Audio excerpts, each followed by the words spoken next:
Bonjour et Boker Tov, nous allons étudier aujourd'hui Megillat Esther dans le cadre du Bet Hamidrash Hillel, Bet Hamidrash fondé à la mémoire du Rav Hillel Pevzner Zichrono Livracha. Notre étude commence au Perek Dalet, quatrième chapitre du livre d'Esther, Pasuk Dalet, verset 4. Donc Mordechai a exprimé son inquiétude de manière tout à fait publique.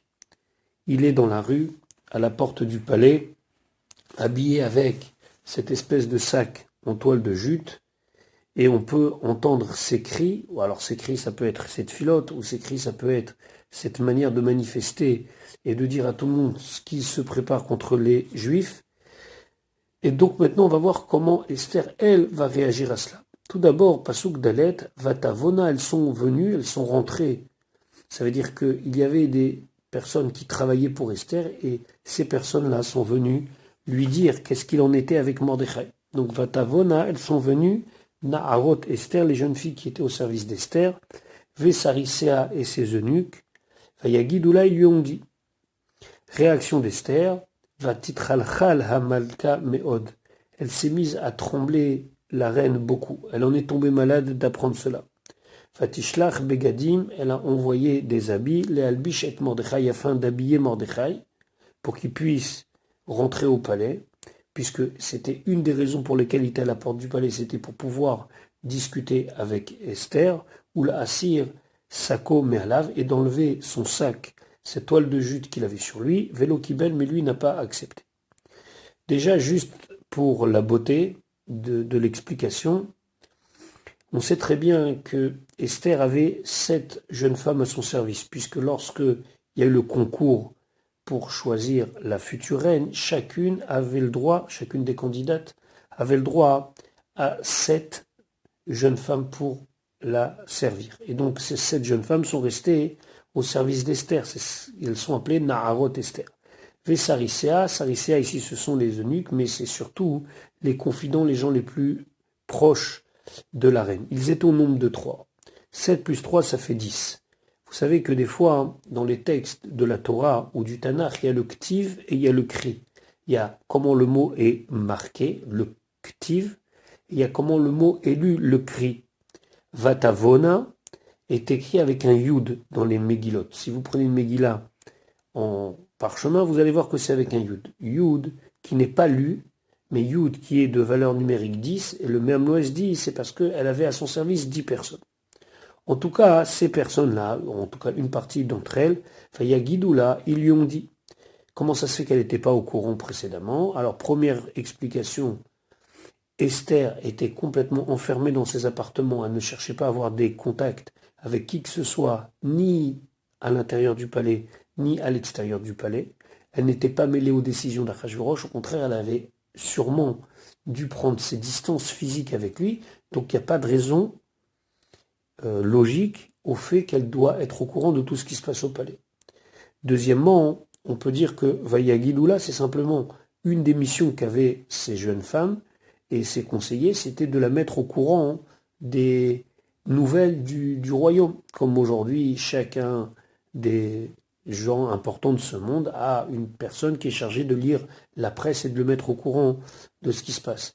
Peut-être qu'on peut dire que c'était leur job, entre guillemets, de venir la mettre au courant. Et donc, ils ont dit, tu sais, c'est très particulier, il y a cet homme, ce juif, Mordechai, qui est à la porte du palais, avec une espèce de sac en toile de jute sur lui, il y a quelque chose qui ne va pas.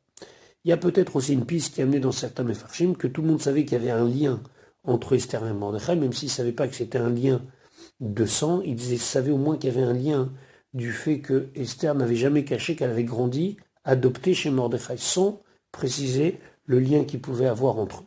En tout cas, Vatitchalchal Hamalka Meod, elle est devenue malade, elle en a tremblé. La Gemara, dans Masechet Megillah, elle donne plusieurs pistes.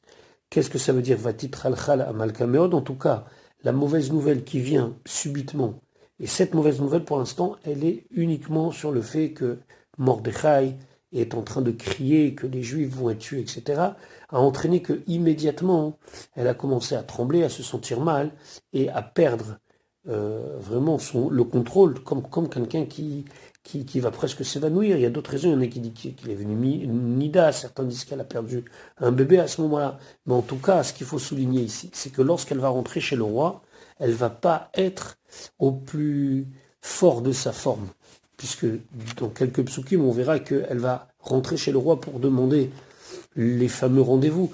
Mais là, on veut nous souligner qu'elle n'était pas en forme. En tout cas, Vatishlach Begadim, elle envoie des habits parce que impossible de rentrer avec ces habits-là dans le palais, et elle veut que Mordechai s'habille correctement. Le Targum dit qu'elle lui a envoyé Bigde Malchut, des habits royaux, où la cire s'accommait à lave et automatiquement d'enlever cette toile de jute qu'il a sur lui. Maintenant, certains disent qu'elle a demandé simplement de mettre les habits sur la toile de jute et après l'enlever. Certains disent que pas du tout, elle a simplement voulu lui dire enlève la toile de jute et habille-toi, juste que dans l'ordre du pasouk, on explique ce qu'elle voulait, c'est-à-dire la albichet Mordechai, et pourquoi elle le voulait, ou la cire sako me'alav qu'il enlève sa toile de jute. Quoi qu'il en soit, l'okibed, il n'a pas accepté, Mordechai refuse.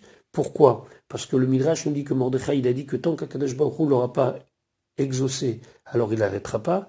Et d'autre part, il veut faire vraiment prendre conscience que c'est pas quelque chose de simple et qu'il faut vraiment s'investir pour faire que cette xéra n'ait pas lieu. Alors, Pasuk He, Vatikra Esther la Hatach. Esther appelle Hatach, Misarise Hamelech, un des eunuques du roi, un des conseillers du roi. Asher et Émile Lefaneh, qui l'a mis à sa disposition. Donc, Hatach travaillait chez le roi, c'était un des conseillers du roi, mais il pouvait être à la disposition d'Esther, Vatetsavé ou Al-Mordechai. Alors, quand on dit Vatetsavé, ça veut dire qu'elle a demandé qu'il s'occupe de Mordechai. Vatetsavé, ça veut dire qu'elle l'a placé avec un ordre responsable pour voir qu'est-ce qu'il en est avec Mordechai, c'est-à-dire la da'at mazé, pour savoir qu'est-ce que c'est, ça veut dire qu'est-ce qui se passe, ve'al mazé, et pourquoi cela se passe. Alors, c'est qui ce Hatach? Ce Hatach, la Gemara nous dit, c'était Daniel Ishramudot. Alors, beaucoup de commentateurs se disent, mais comment c'est possible que Daniel l'ait vécu jusqu'à maintenant, et pourquoi Daniel? Donc, il y a beaucoup de manières d'expliquer comment Daniel se trouve ici, mais en tout cas, le sens simple, c'est que Hatach, c'était quelqu'un, alors, ou bien, d'après un pshat, que toutes les choses importantes, elles étaient Nechtach Aliyado, elles étaient coupées par lui, c'est-à-dire c'était lui qui prenait des décisions, ou bien, d'après l'autre explication, celui qui pense que c'est Daniel, c'est celui qui a été coupé de la royauté. Ça veut dire qu'on l'a enlevé, Daniel est un homme très important et on l'a enlevé de sa place. Le Targum Onkelos, le Targum dit Ukrat Esther les Daniel. Elle a appelé Daniel, donc Atar, c'est Daniel. Elle lui demande va voir Mordechai, Mazé, Ve'al Mazé. Alors c'est quoi Mazé? Mazé, c'est qu'est-ce qui se passe, quelle est la xéra, Ve'al Mazé, et quelle est la raison de cette xéra. Les commentateurs expliquent ici que pour comprendre une chose, on ne peut pas uniquement comprendre le phénomène de manière extérieure. Il faut aussi comprendre la raison. Qu'est-ce qu'il y a derrière tout cela? Et d'ailleurs, Mordechai va en partie répondre aux interrogations d'Esther, pas complètement, on va voir qu'il y a des choses qu'il ne va pas souligner, mais elle, ce qu'elle veut comprendre, c'est pourquoi on en est là. C'est intéressant quand même d'amener ce que la Gemara dit dans Masechet Megillah, Marabi Yitzchak shalcha lo shema avru al chamisha chumshe Torah.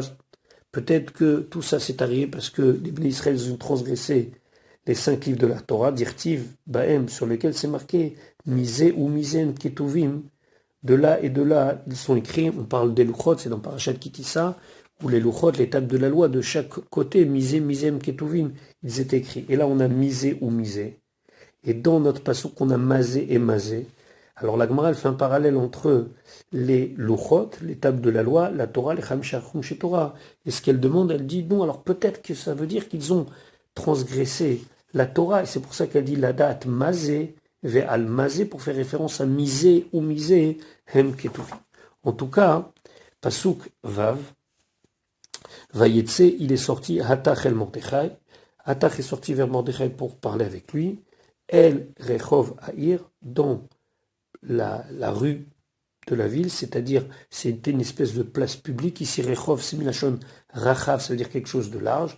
Asher Lifne Shar HaMelech, cette place qui se trouve devant le palais royal. Pasuk Zain.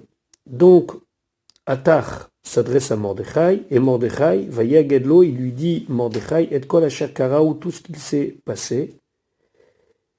En plus de ça, il lui rajoute, Ve'et parashat hakesef, toute l'histoire de l'argent. Asher amar Aman, que Aman, il a dit, l'ishkol, de prendre al ginze hameler pour les caisses du roi, ba Yehudim, grâce au fait qu'il va détruire les Juifs, les Habedam pour les faire disparaître. Ici Rashi nous explique Parashat HaKesef, Pirouche HaKesef, l'explication de l'argent. Alors d'abord, voyons la réponse de Mordechai. Esther a demandé Mazé ve'al mazé. Quelle est la xéra et quelle est la raison de cette xéra? Lorsque Vayagedlo Mordechai, lorsque Mordechai lui répond, alors il faut savoir que Mordechai, il y a une partie des choses qu'il doit endosser et une partie des choses qu'il n'est pas responsable. La partie qu'il doit endosser, c'est la partie qui est celle où il ne se prosterne pas, où il s'oppose à Aman. Donc, d'après certains Mefarshim, ça il l'a dit, d'après d'autres, il ne l'a pas dit. Dans le sens simple, c'est qu'il lui a tout raconté. Par exemple, le Targum nous dit Vechavi le Mordechai yad kol di ar'e al esak delo segad le Haman. Le fait qu'il ne s'est pas prosterné à Haman.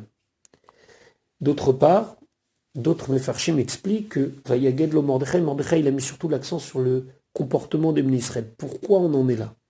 Le fait qu'ils aient été au Michté de Achashverosh alors que lui il avait dit de ne pas aller, le fait que les Bnei Israël étaient en train petit à petit de se fondre dans la population locale par l'assimilation.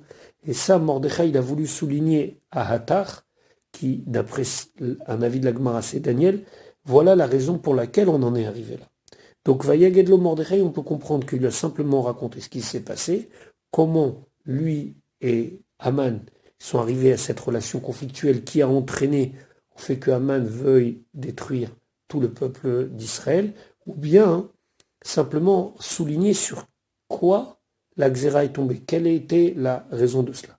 Va être Parashat HaKesef. Parashat HaKesef, a priori, il a simplement expliqué qu'il y a une somme d'argent qui va être amassée en contrepartie de la destruction des Juifs. Ce sont les 10 000 Kikar Kesef. Alors, ici aussi, il y a plein d'explications. Certains disent qu'il a simplement expliqué pourquoi 10 000. Il y a d'autres qui disent qu'il a expliqué comment il va avoir 10 000.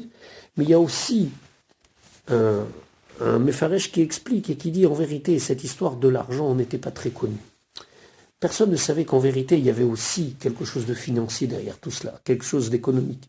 Tout le monde pensait, bon, c'est de la haine, les Juifs, etc. Bon, personne n'est rentré dans les détails. À tel point qu'il y a un Midrash qui dit que les sommes qui devaient être payées pour acheter les armes du moment où il va falloir détruire les Bnei Israël, c'était à la charge des bourreaux, entre guillemets. Donc, Parashat HaKesef, ici, il veut tout simplement souligner que cette histoire d'argent n'est pas très connue. Les gens ne savent pas trop ça, qu'il y a aussi un avantage pour Haman et pour Achashverosh. Haman de se montrer celui qui amène de l'argent et Achashverosh de faire rentrer de l'argent dans les caisses. Et d'autre part, Parashat HaKesef, selon l'avis du Midrash qui dit que chacun devait acheter ses propres armes, et ben ici, c'est pas des 10 000 kikars qui parlent, mais c'est de l'argent que chacun est prêt à mettre dans les 127 provinces pour tuer les Bnei Israël. Et là, ça vient souligner quelque chose que l'on peut retrouver à diverses périodes où les antisémites ont levé la tête, comme par exemple lors de la Shoah, où le peuple en général, celui qui a participé, il a participé des fois en collaborant, des fois de ses propres deniers, pour faire le plan qui avait été mis en place par les idéologues du nazisme. Mais n'empêche qu'ils ont fait des efforts pour cela, c'est-à-dire qu'ils ont été prêts à dénoncer, ils ont été prêts des fois même à utiliser leurs propres sous pour pouvoir faire que la politique des nazis se fasse. Et bien, Parashat HaKesef ici aussi c'est ça. Ce qu'il voulait leur dire, il voulait dire à Attar, tu sais, ils sont pas si honnêtes que ça, tous les habitants de Shushan et des 127 provinces. La preuve, c'est qu'ils sont prêts à mettre de l'argent pour accomplir la parole de Haman. Donc ça veut dire que de eux-mêmes, ils sont déjà des antisémites. Donc il l'a prévenu, il lui dit, il y a ici quelque chose de grave, il faut faire attention, il y a un vrai lobby antisémite qui s'est mis en place dans les 127 provinces, et il faut combattre ce lobby et essayer de faire en sorte que le roi change d'avis. C'est la raison pour laquelle Mordechai va demander à ce que Esther va faire jouer, elle, un autre lobby, le sien, celui de la reine, pour pouvoir contrebalancer ce lobby antisémite qui s'était installé dans les 127 provinces. Pasukret, Ve'et Patshegen, et donc l'interprétation orale, Ktav Adat, de l'écrit royal, l'écrit de la loi, Asher Nitan Beshushan, qui a été donné à Shushan, cette loi qui ordonnait les Hashmidam de les détruire, de les faire disparaître, Nathan, il lui a donné Hatach, afin que les Harot et Esther, de montrer à Esther l'édit royal comme il est écrit, ou les Hagidla, et de lui dire à elle qu'est-ce qu'il en est de l'esprit de la loi, le pourquoi du comment. Et là, on peut expliquer qu'il lui a dit simplement, dis-lui pourquoi spirituellement on en est arrivé là, dis-lui pourquoi politiquement on en est arrivé là, mais surtout quel est son rôle dans cette histoire, puisqu'elle peut faire en sorte que tout ceci soit annulé. Ou les tsavot aléa, et de lui ordonner, donc Mordechai demande à Atach, Milachon Tsivoui, un ordre, la voix et la mère d'aller chez le roi, les itranenlo, de l'implorer, ou les vakesh milefanav, et de demander devant lui, ça veut dire lui faire une demande expresse, al-ama, sur son peuple à elle, ici c'est un mapiqué à la fin, le ha'am chez son peuple à elle, c'est pour ça qu'il faut dire al-ama, avec le he qui est un he appuyé. Donc ici, qu'est-ce que Mordechai fait? Mordechai déjà amène une preuve à ses paroles, il donne un écrit. Deuxièmement, il dit que l'écrit n'est pas suffisant, puisqu'on sait qu'il y avait derrière chaque ligne l'esprit de la loi et véritablement ce que Haman compte faire. Donc il lui dit, explique à Esther ce que j'attendais. On sait très bien ce que le Midrash dit, que Mordechai, quand il y a eu la Xéra, il a beaucoup pleuré, il a beaucoup imploré pour qu'on lui dise qu'est-ce qui se passe. Et donc il a raconté à Attar toute l'histoire du rêve, avec Elioanavi qui est venu le voir pour lui dire que pourquoi il y a eu la Xéra. Et tout ça, c'est pas de Shegen Aktav. Maintenant, il dit à Esther, il est temps de faire en sorte que toi, tu puisses être celle qui va implorer le roi. Mais là, c'est très important de comprendre quel est le dilemme d'Esther. Jusqu'à là, Esther, elle a un digne de Hanoussa. C'est-à-dire quoi, un digne de Hanoussa? C'est que c'est une femme qui a été prise de force par Achashverosh. Donc la Gemara juge que le comportement que Esther elle a eu avec Achashverosh jusqu'à maintenant, c'était un comportement qu'elle ne voulait pas. Donc elle a été forcée, et donc pour des raisons que Mordechai a jugées justes, il a accepté, entre guillemets, après que finalement il n'ait pas eu le choix, puisqu'il l'a caché pendant des années, qu'elle soit chez Achashverosh. Maintenant, rien ne prouve qu'elle a eu une vie maritale avec Achashverosh depuis ce moment-là. Et donc, on peut imaginer, et c'était comme ça d'ailleurs dans beaucoup de cours, où la reine ne vivait pas avec le roi. Lorsqu'il lui dit Lavo el Amelech, le Manot Alevi qui a été écrit par le roi Chaim, dit qu'en vérité, là, il lui a demandé d'aller vers lui, qu'elle doit aller vers lui, oui, pour le séduire, s'apprêter pour lui et lui demander d'être ensemble pour qu'elle puisse parler du problème. Et là, elle passe du digne de Hanoussa à un digne autre. Alors, on ne peut pas dire qu'elle est 100% consentante parce qu'elle le fait toujours pour la cause. Mais là, on lui demande un sacrifice énorme. Quand on lui dit la voix et la Melech, c'est de retourner chez Achashverosh, alors que Achashverosh est pour elle pas quelqu'un qu'elle apprécie, pour rester poli. Et donc Mordechai lui demande quelque chose de très très dur là. La voix à la Melech. Et là on va mieux comprendre la réaction d'Esther. Parce qu'a priori on ne comprend pas pourquoi Esther n'y va pas. Parce que la voix à la Melech, c'était un engagement d'aller vivre avec lui, dans le sens marital du terme, la voix à la Melech. Comme on sait très bien que nos Chachamim emploient, et la Torah emploie, le terme de la voix à la Melech pour désigner une relation intime. Et donc ce que Mordechai demande ici à Esther, c'est un sacrifice énorme, énorme, énorme. Mais il faut bien le comprendre pour anticiper la réaction d'Esther. Pasuk tête, Vayavo Hatach. Hatach est venu. Vayaged les Esther. Elle dit vraiment Mordechai.